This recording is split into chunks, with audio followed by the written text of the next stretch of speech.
Hello everyone, now we are going to discuss the significance of accumulation index and the accumulation half-life on the efficacy of multiple dosage regimen. We all know that during the multiple dosage regimen, drug accumulation occurs and it is an inevitable process. And the accumulation of the drug, it depends upon two parameters. The first one is the elimination half-life of the drug and the second is the dosing interval. These two are the parameters which govern the drug accumulation. And the index for measuring drug accumulation is called as accumulation index and it is denoted by the term R, and it is determined by taking a ratio of concentrations, maximum concentration at steady state by maximum concentration of the drug after the first dose, that is CSS max by C1 max. This is the ratio which will give the drug accumulation index.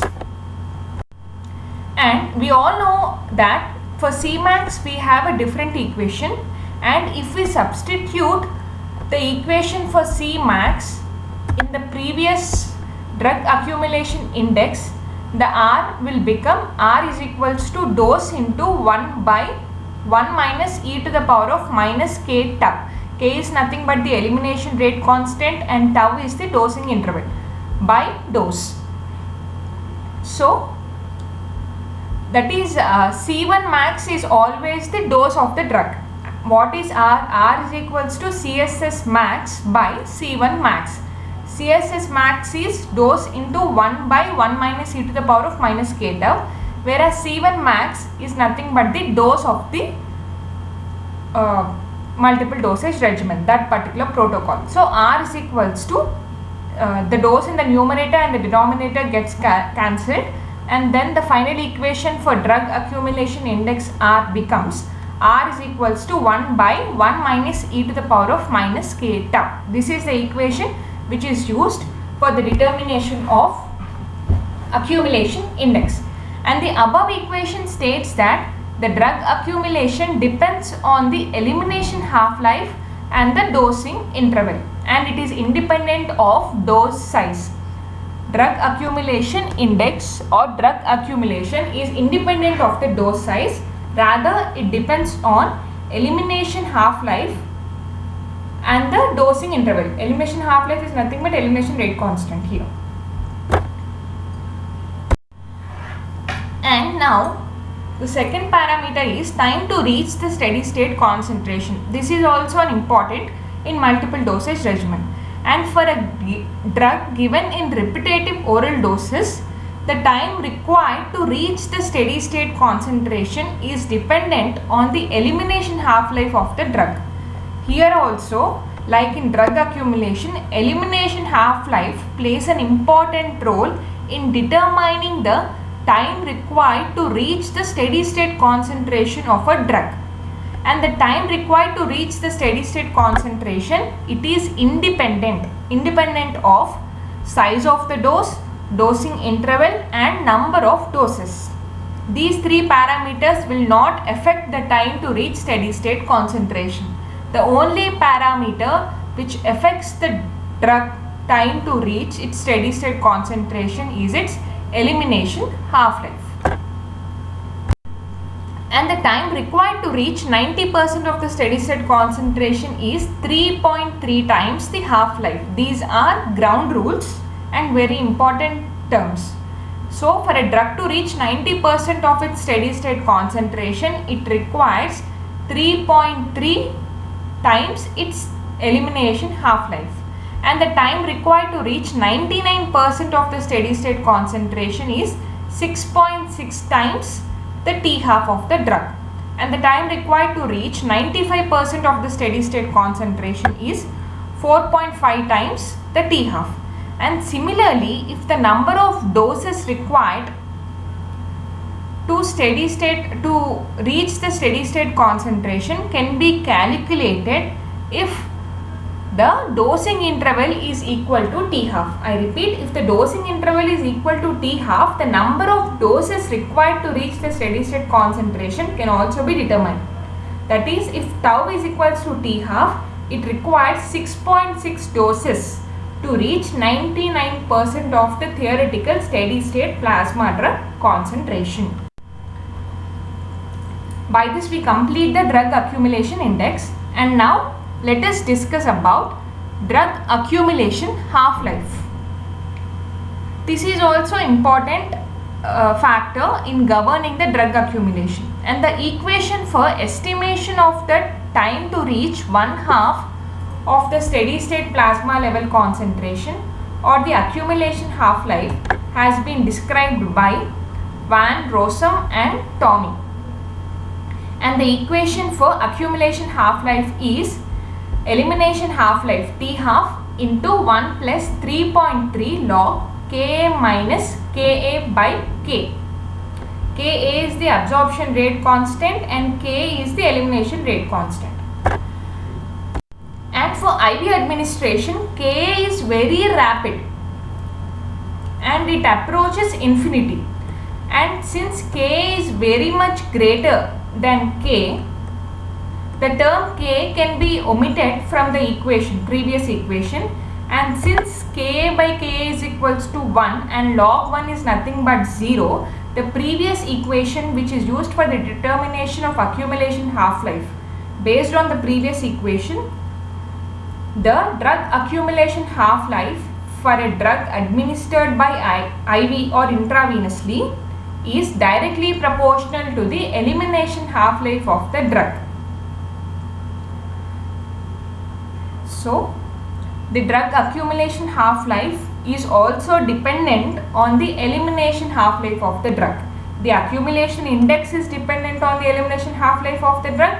The time to reach steady state concentration is also dependent on the elimination half-life of the drug, and similarly accumulation half-life of the drug is also directly proportional to the elimination half-life of the drug.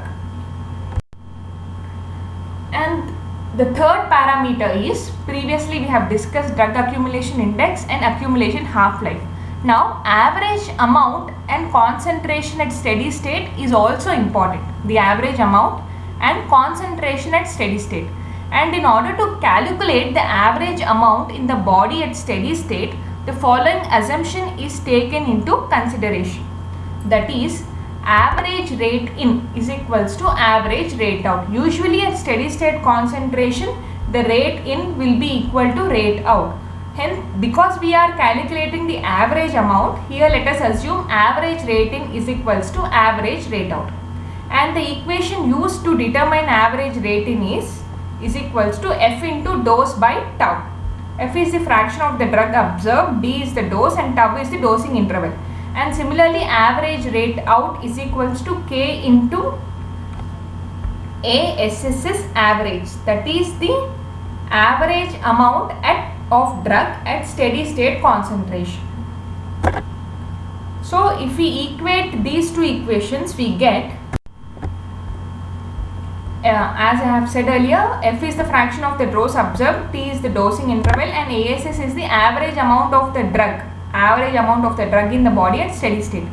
And if we equate F rate in is equals to rate out, so F into dose by tau is equals to K into ASS average. And the equation between elimination constant and the amount of the drug can also be replaced by total clearance and plasma concentration, average plasma concentration at steady state.